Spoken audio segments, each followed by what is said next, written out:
Update. My husband's ex is dying. Her last wish is to be with my husband. Original post. As the title goes, my 30 female husband's ex-girlfriend, 33 female, was recently diagnosed with late-stage breast cancer, and her last wish is to be with my husband, 35 male. My husband, let's call him Seb, and his ex Tanya became best friends after their breakup a couple of years ago due to her infidelity. They were together for 5 years. Needless to say, they remained in contact even before he met me. I would be lying if I say it never made me feel uncomfortable even once. It did, and it still does, because Tanya is still in love with my husband. She never denied it, and in fact, would even call or message me when she can't get hold of Seb. Aside from cancer, she also has mental health issues. Thus, my husband would always tell me to be kind and patient. Seb is no longer in love with her, of course. She cheated, and Seb swore that he will never get back with her and that he only sees her as family. 2 weeks ago, my husband received a call from Tanya to tell him about the sad news. My husband cried with her and told her everything is going to be okay. They were on the phone the whole day. I need to mention that Seb and I moved to Australia a few months ago because of my job, and Tanya is in Canada.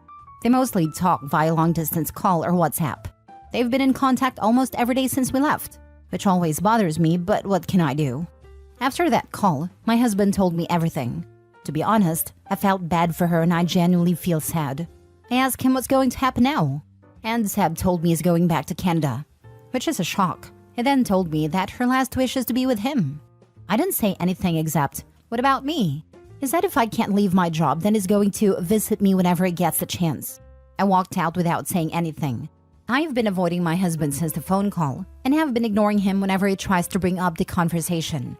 Yesterday, I found out he already bought a ticket and is flying back home in January. I feel like he's abandoning me, but at the same time, I feel that I'm selfish for hating both of them. I'm honestly thinking of getting a divorce because obviously he's choosing her over me, but at the same time, I thought of why my husband is so attached to her. Seb considered Tanya and her family like his own, as he doesn't have one. She's probably like a sister to him now, but Tanya doesn't feel the same. She's madly in love with my husband, and him granting her wish will surely make her think they still have a chance. My entire life I've been putting others first. I've been very patient and understanding about their weird relationship. I feel sick, confused. I want to call her, yell at her for ruining my marriage, for trying to steal my husband from me, for using her sickness to get what she wants, for being a bee. I'm so mad at both of them. What did I do to deserve this? Now for the top advice before reading the update. First, her request is manipulative, inappropriate, and unreasonable. Second, info needed. By be with her, what does that mean? Like just be there to hold her hand or to be intimate or what? Third, I would straight up tell your husband that if he chooses her, that your marriage is likely over, especially if her request includes intimate interaction. That was my thought also. Even if it's to just be with her, she's gonna try to bang that husband. Please, just once more. I'm dying. Yep, I think husband showed his true feelings here with his choice. Is it working? How will he pay for the visits? How kind of him to say he will visit his wife when he gets a chance. Is she even terminal? She has mental health issues. Did she just create this cancer out of desperation? As far as her marriage goes, it doesn't even matter. Your husband Seb has made his decision, and OP's definitely not at the top. She was a placeholder, while Seb's sensitive feelings for healing from old girlfriend cheating. OP, it's time for divorce, unless you can accept what you know. Seb needs to get his priorities in order, and sadly for OP, he seems to have shown his hand. A year from now, we will be reading about the Great Canadian Miracle. Yeah, I'm totally on train BS with her terminal cancer. I think it's a ploy to win him back, and all of a sudden she's cured. I'm sorry that happens to you. To be honest, he's shown you who his priority is now. I understand that Tanya's dying, but deciding that he will leave and come visit you, his wife, while taking care of his cheating ex-girlfriend in a different country? That's too much for me. Not to mention he bought the plane tickets without discussing it with you. Sure, you've ignored him, but his decision to go back without talking it out with you is the cause of this problem. Who in their right mind would ask a married man to care for her just because she's dying? I noticed that you said Tanya's his only family, but you're his family too. This is pretty much it. You can try and talk him out of it. You can give him an ultimatum. You can even go with him if he can work remotely. No matter what though, you know for a fact that he is willing to go without you. I'd recommend giving him some time. There is still 2 months until his flight, to see if he comes to his senses. He did just find out someone who is important to him is dying, and may not be thinking totally straight. The day he leaves, though, begin packing up his things and put them in storage. Send the divorce paperwork to him in Canada. Edit/mini update. Thank you all for your comments and messages. I didn't expect my post to get this much attention. All I wanted is to get this off my chest so I can focus on work and other things. I've been a mess, and being in another country with no one, only my husband, is making my situation worse. While some people think that Tanya might be lying about her condition, unfortunately she's not. She was originally diagnosed a couple of years ago and has been on a treatment for it. Only recently she found out it progressed and is now refusing further treatment. I'm sorry I wasn't too clear about this. My husband said she's giving up. In fact, she wanted to give up a long time ago, but her family, including my husband, wanted her to fight. Is going back to Canada to be her support as per her request. Seb did suggest that I go back home with him, but my job here in Australia is a dream come true for me and I can't just abandon it, especially not for her. I know that divorce is the wise decision here. My husband obviously can't let go of her, and we can't build a life together if he has a baggage. I love my husband so much, to the point that I endure all of these 30 years. Thinking of divorce makes me feel like I'm dying, and I don't know if I will ever be ready for letting him go. I haven't talked to my husband yet, but I think he already knows what's going to happen. I apologize for everyone who's asking for an update. As many have guessed, I am not a good communicator, which is why the situation got this bad. I am partially to blame for letting this happen to me, to us, but I already contacted a lawyer to know the next step. Again, thank you everyone for your comments and messages. It made me feel better. I feel horrible for wanting to stop a dying person's wish, and for being mad with someone who's helpless, but you all are right. I should also think of myself. Now 40 updates over a year later. First of all, I apologize for those people who's been messaging me the past year asking for an update. I was a mess after what happened and couldn't talk about it even to my family. I was reminded of this post because someone messaged me on this Reddit account today. It's been over a year and a lot has happened. And I think I'm now ready to talk. Seb did end up flying back to Canada January last year. Before he flew, we talked about the situation, and I told him I've been in contact with a divorce lawyer. He was surprised. He said he didn't expect me to leave him just because he needs to be with his family. I remember at a time all I felt was anger. I was so mad that he's making it sound like I'm the bad person. Nevertheless, the conversation didn't end well. He left without any closure, but he said he will be back in March. I was left alone. January to March last year was the darkest days of my life. I knew I did nothing wrong, but I ended up blaming myself for everything. I hate to admit, but I canceled a meeting with my lawyer as I started to doubt if I really want to leave him or not. I love him so much to the point that I'm willing to accept him again when he's back. During the entire time he was gone, he rarely called to check on me. I had to call him most of the time. I know, I'm dumb. I feel so alone and sad. I begged for his attention, to give me some of his time, to be with me again. All those times, he kept telling me that Tanya needs him more. March, I was expecting him to come back so we can talk, but he didn't come back. He said he needs to stay more and promised me he will be back in May. I don't know what happened to me when I got that call from him early March to tell me he won't be flying back to Australia. At the time, I felt like there's a switch that suddenly turned off, because somehow I stopped caring. When he told me he won't be back until May, I knew I have to move forward without him. Fast forward to May, he was back. That day, we sat down to talk. He broke down and said, "I can't lose you too." When he said that, I thought Tanya was gone. But no, she's not. And as far as I know, she's still alive to this day. I asked what happened and he told me that Tanya asked him to go back and be with me. He said that Tanya is sorry for everything. Sam didn't want to leave her, especially when he saw how bad she was doing. They had a fight, and according to him, Tanya wants him out of her life.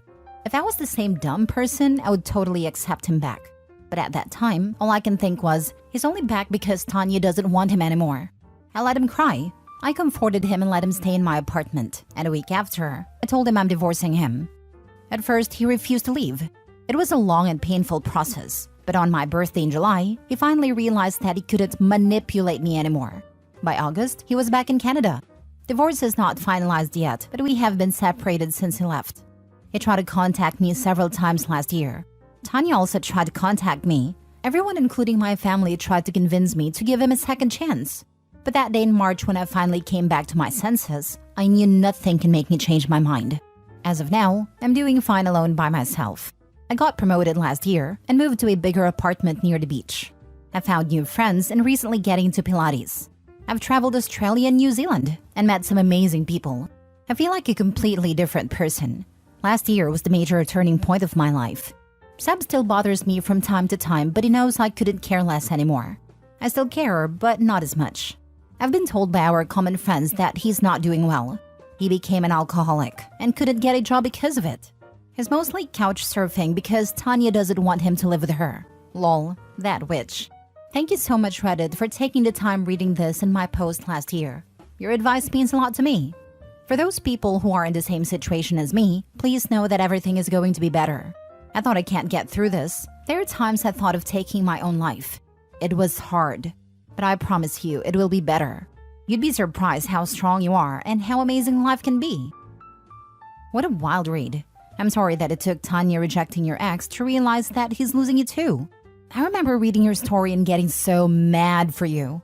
You deserve someone who prioritizes you and doesn't leave you hanging for months. I'm glad you're doing okay now. You are so strong. From a sincere Reddit stranger, I'm proud of you and how well you handled the situation. I'm wishing the best for you, OP. Congrats on a new life. I second your sentence saying OP is strong. OP, you might feel like you were weak when you were going through the worst period of your life last year, but you were just being human wanting to be with your husband who you married. I have no words for the pathetic human that is your ex. He doesn't deserve you, and hope you can finalize the divorce without any more drama and live a peaceful life with someone you deserve. I always thought she lied about the severity of her condition. I'm so glad you found your worth. I suspect she's ill, but not terminally ill. It's as if her doctor said, you will suffer migraines and cluster headaches for the rest of your life. And she said, the doctor said I have a brain tumor and I'm going to die. Agree. I honestly think he heard she was ill, blew it out of proportion to his wife because he thought he could have them both. Like the ex's illness gave him an in with her, and wife would be none the wiser. He was trying to have his cake and eat it too. There was no way he got there, and after a few days or weeks, didn't figure out his ex wasn't that sick. He went MIA on his wife through that whole time because he couldn't talk to her, because other people were listening and he wouldn't have been able to keep his lies straight. Hugs. I am curious if Tanya was ever really dying. I'm glad you are moving forward and living your best life. My aunt had an advanced cancer. Doctors gave her 6 months max. She lived for 2 years. Sometimes the time does not match, but the end comes sooner or later.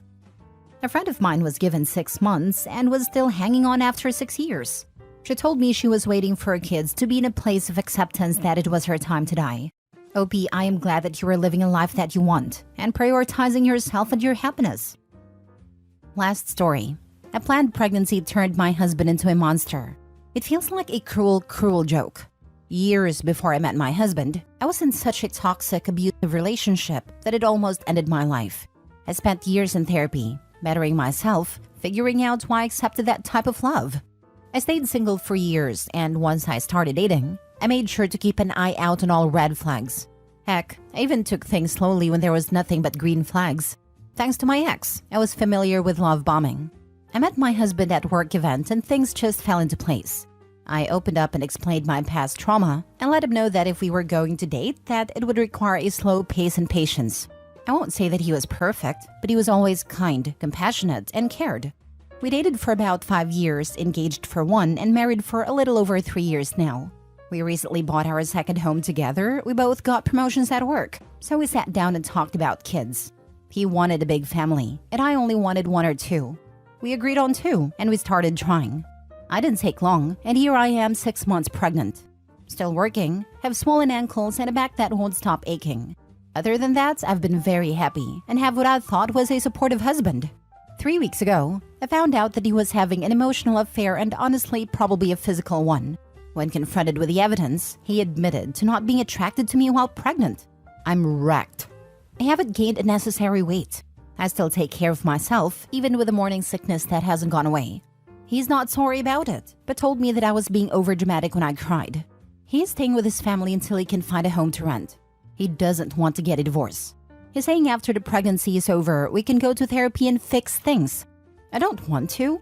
I cannot physically look this man in the eye anymore without feeling disgust. I have a text from him saying that he's my only option because no man wants to date a single mom. I'll be talking to a lawyer and figuring out how to divorce him. I just wanted to vent into the void today. For now, I'm going to DoorDash for some nuggets and a Frosty from Wendy's and be okay if I gain 5 pounds from it. Thanks for listening/reading. Now for the top comments. I swear these guys deserve an Oscar for hiding their true selves for so long. I would go as no contact as you can, if possible. Stay strong.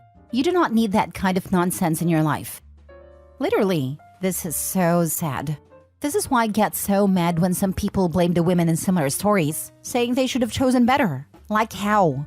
She was misled/manipulated into thinking this was the best choice. I wish the best for OP. I like to think I am pretty switched on. I own my own house, etc. I'm not dependent on anyone.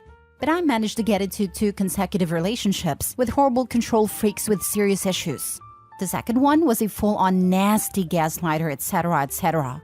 He was the perfect boyfriend for months, until he wasn't. Then he was very difficult to get away from. It took me 2 years. I didn't turn him into one. He was already one, and manipulated the situation until he thought you were trapped. The fact that he thinks he can just drop out while she deals with pregnancy and birth, and then just pick back up afterwards, tells me you're 100% correct here. And he wanted what? A football team? Was he gonna step out every single pregnancy? Delusional. Guy's a downright manipulative jerk. He's feeding you lies of manipulation and putting blame on you being pregnant. You can do better and deserve better. He is not your only option. Love yourself and your child. Get out now and safely to have a healthy and happy relationship with your child.